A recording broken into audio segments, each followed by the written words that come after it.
Rajiv Gandhi was committed to the notion of restoring India to the status of a major world power, whose legitimate place was indeed in the front rank of nations, and whose voice carried weight in global discourses.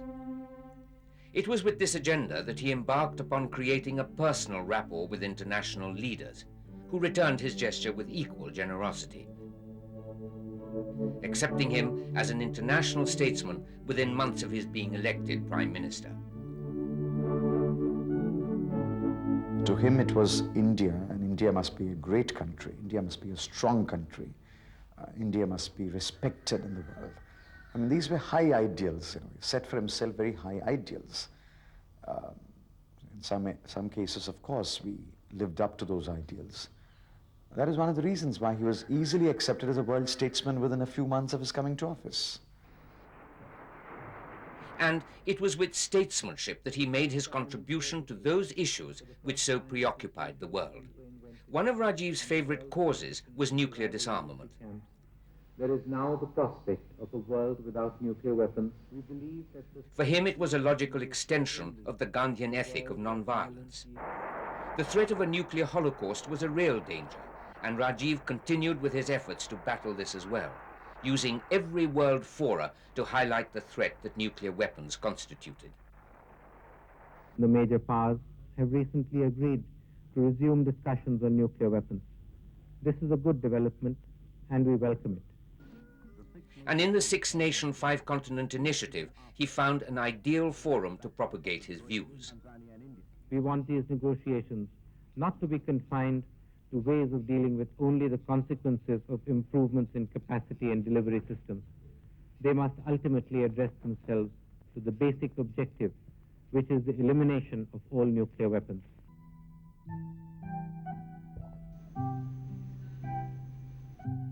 Mikhail Gorbachev shared with Rajiv his own strong ideas on this subject.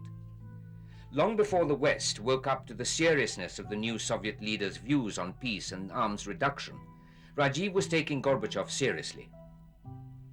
Rajiv had established a warm and special friendship with Mikhail Gorbachev. The Delhi Declaration signed by Rajiv and Gorbachev was one of the most profound enunciations of a policy for non-violence and global disarmament. We were heartened by his ready acceptance of the successive proposals of the Six Nation, Five Continent Initiative for Disarmament.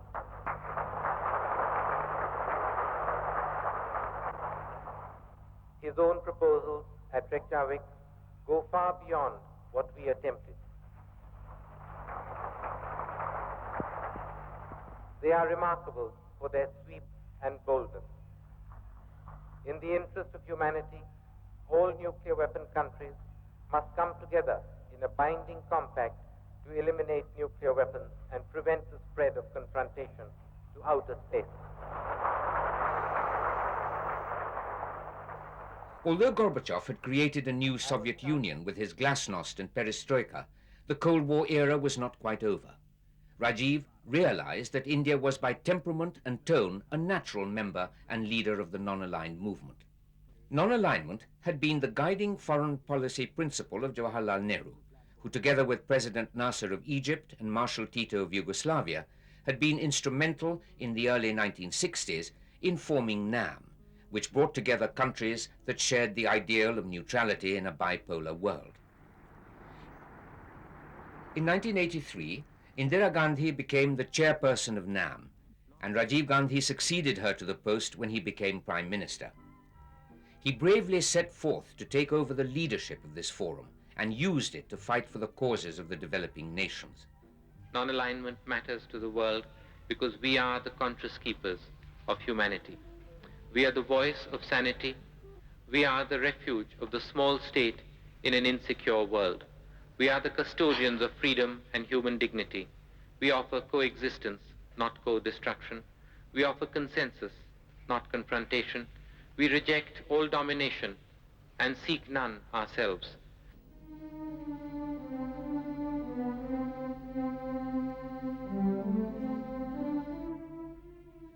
He was only carrying forward the legacy of his grandfather and mother, bringing to it his own fresh approach by shedding the blinkers which could so easily have kept India in confrontation with its neighbors.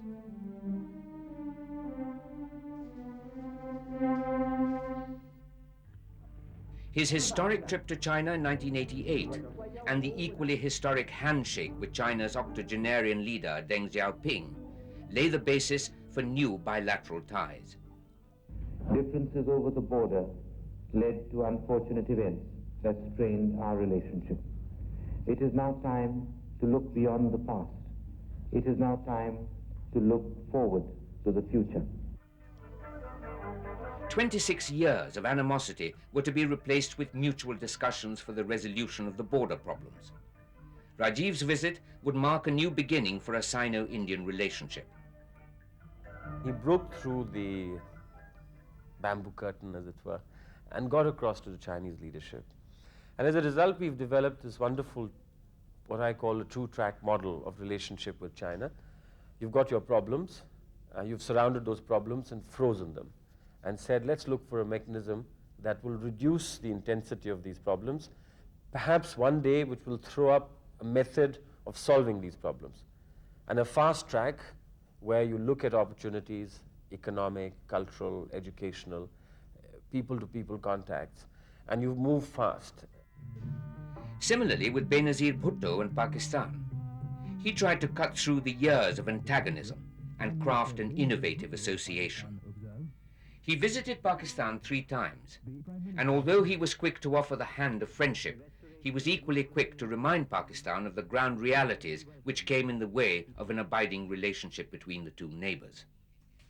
There is a great destiny that lies before India and Pakistan. It is a destiny we can achieve together as friends and good neighbors. We are united by the cultural history of the last 5,000 years. That said, we are realists. We recognize that notwithstanding all the goodwill in the world, there are between us real problems on the ground and real differences in perception. These have to be resolved before we can definitely move together forward.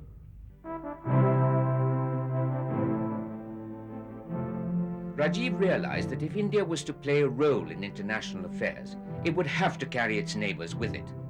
And when SAARC, the body of economic and regional cooperation, was born, he made it a point to address nearly all of its major sessions. History binds us closely. We draw sustenance from several common sources. We share religions, languages, experiences, aspirations. Each of us has something of the other.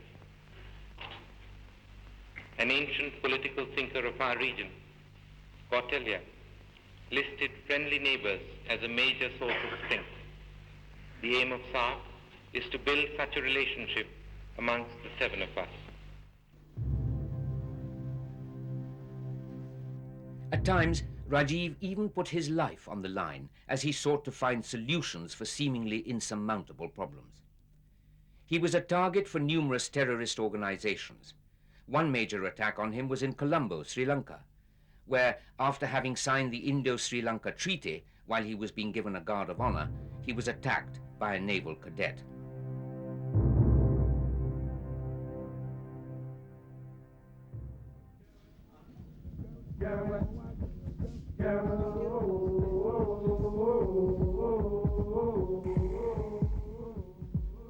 It was Rajiv's relentless stand against apartheid in South Africa and his persistent crusade for the emancipation of the frontline states which won him the gratitude of millions of black Africans.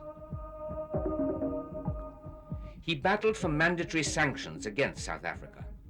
On his initiative, an Africa Fund was set up at the 1986 Non-Aligned Summit in Harare. The fund set out to collect money to compensate frontline African states for the inevitable economic losses arising from sanctions against South Africa.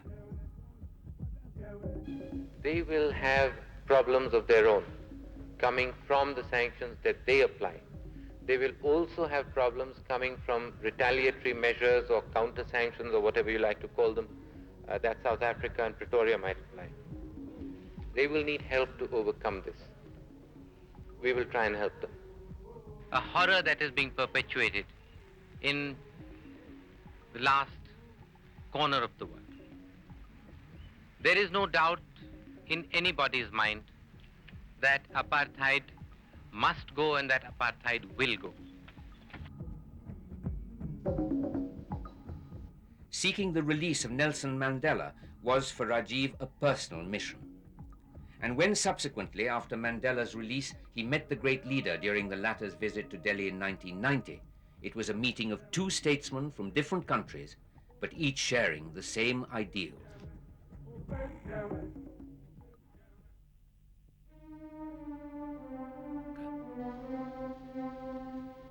Rajiv's ideals for India as a global player was to influence his outlook on the Indian economy. As Prime Minister, he pursued measures which were considered radical at the time.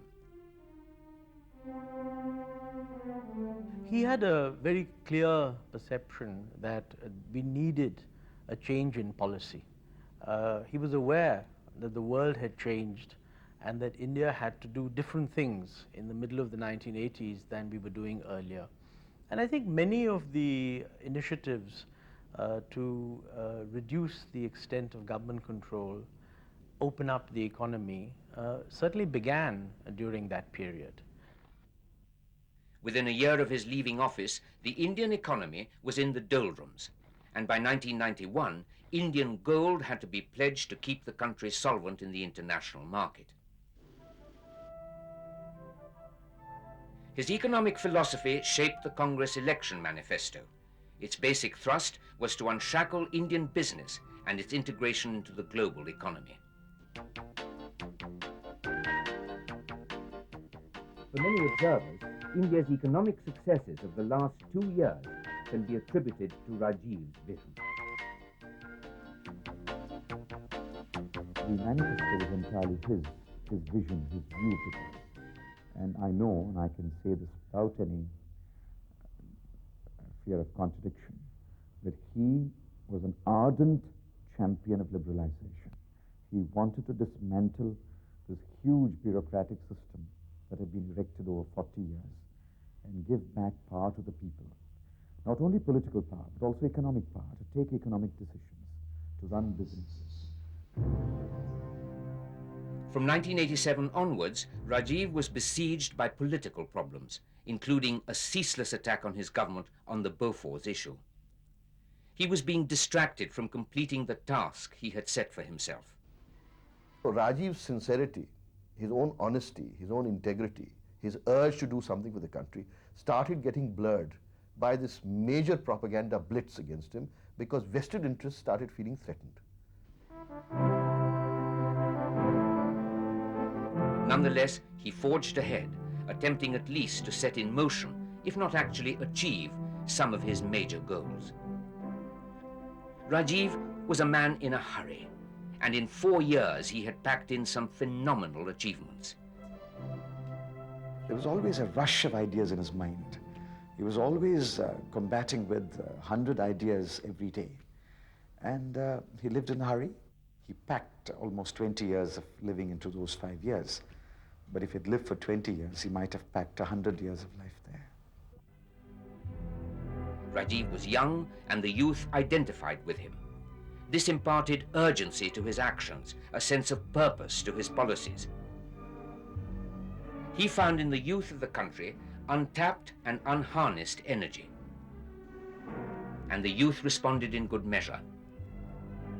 The greatest thing that really Rajiv ji wanted to do was to get the youth involved in nation building. He had a direct rapport with the youth. And they looked upon him as a symbol of all that they were looking for. You know, somebody young, somebody full of idealism, somebody with a vision for the future, somebody who perhaps for the next 50 years was going to really determine the course of Indian history. By the time the 1989 elections were announced, the opposition, setting aside their ideological differences, came together with a one-point agenda: to remove Rajiv Gandhi. It was to be a brutal and no-holds-barred campaign. But the election result offered no conclusive winner, and for the first time in India's political history, there was a hung parliament. The Congress under Rajiv was the single largest party, and although he was asked by the president to form the government, Rajiv gracefully demitted office. Friends, the people have given their verdict. In all humility, we respect the verdict. A new government will be formed. We extend to them our good wishes and offer them our constructive cooperation. VP Singh was sworn in as the new Prime Minister heading the National Front government. 1990 was a turbulent year. Communal forces were being given legitimacy, and the Ayodhya issue was being exploited by the BJP as a political weapon.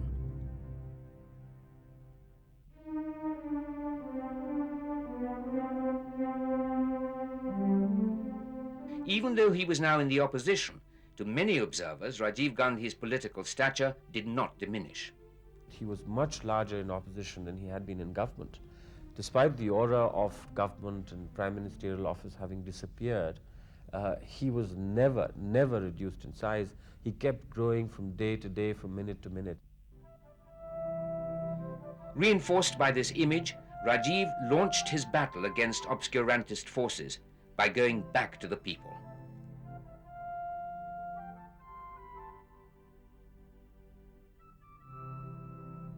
He began his Sadbhavna Yatras to different parts of the country. Many of these journeys were by train, excursions into the heartland of the country.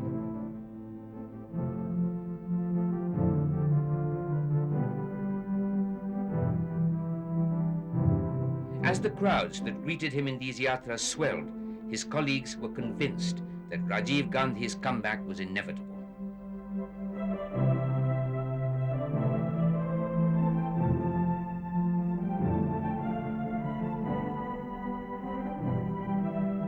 People came in their thousands at railway stations. He just seemed to merge. He was part of them. He was one of them. And he seemed to be absolutely at ease, if I may say so. He seemed to enjoy, getting around and getting really to be one of them.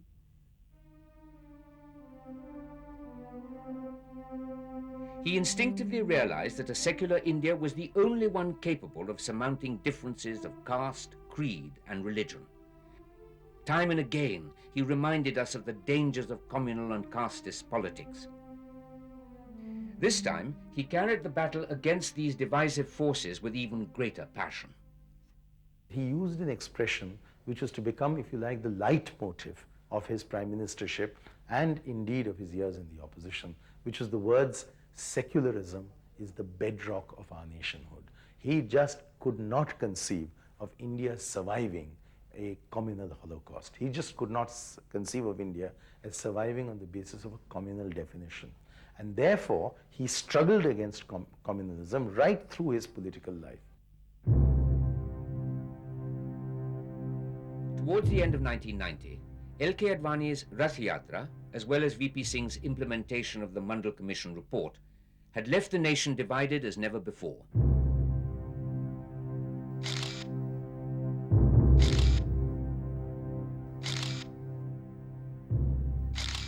The political bickering within the Janata Dal added another bleak dimension to an already unstable scenario.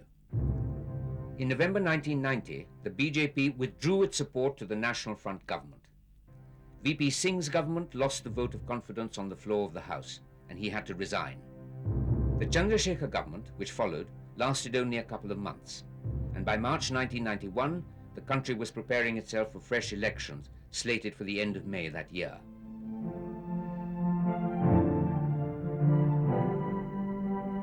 Rajiv Gandhi began his election campaign energized by the knowledge that the country was weary of opportunistic communal and casteist forces and was looking for stability and change, for hope.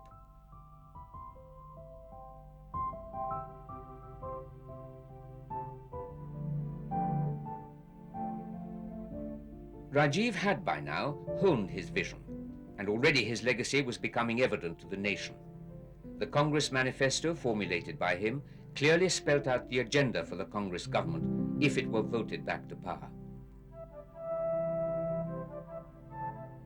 His time as Prime Minister had taught him that in order to carry his message, he had to go to the people directly and not through power brokers or intermediaries. So incandescent was his personality that he always managed an instant rapport with the people. He plunged into the crowds that flocked to greet him at every meeting.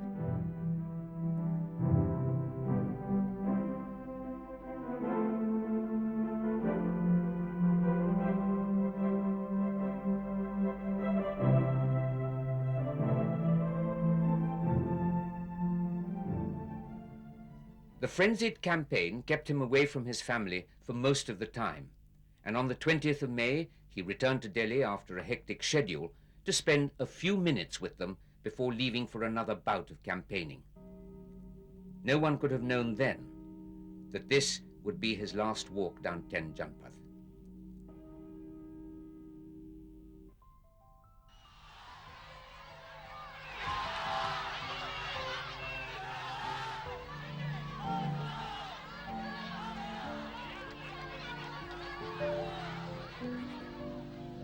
On May the 21st, Rajiv addressed a series of meetings in Orissa and Andhra Pradesh.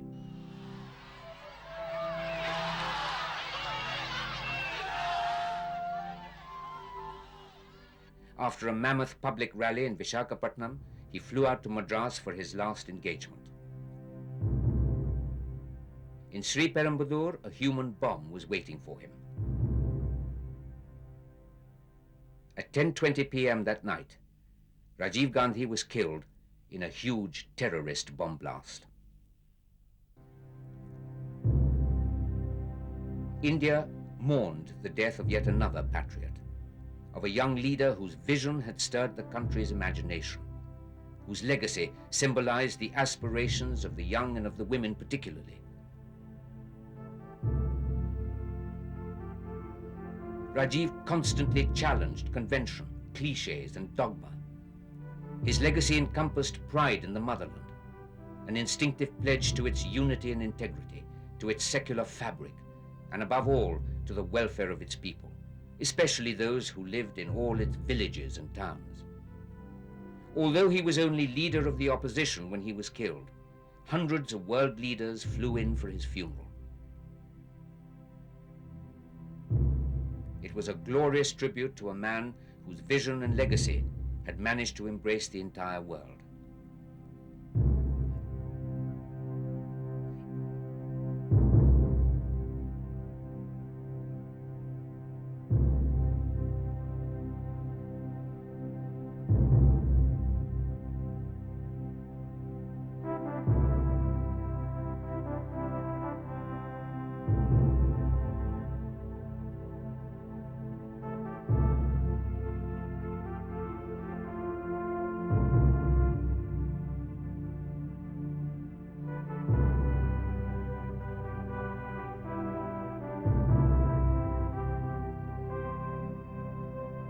I am young, and I too have a dream.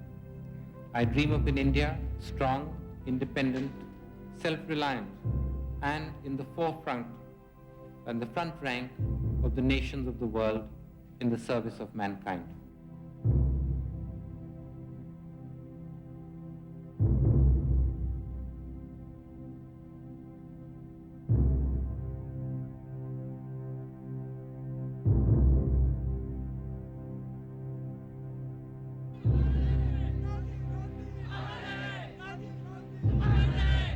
As the train carrying his ashes inched towards Allahabad, where they were to be immersed in the holy Sangam, multitudes thronged the route to pay their homage to their departed leader.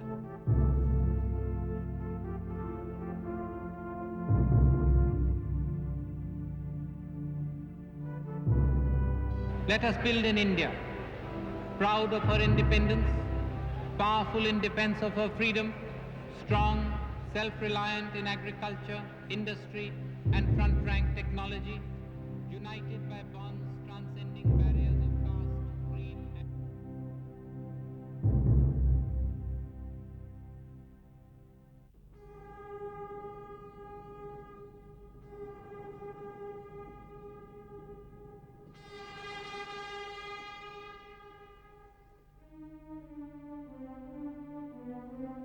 Rajiv Gandhi was posthumously awarded the Bharat Ratna, the highest award the nation could confer on him.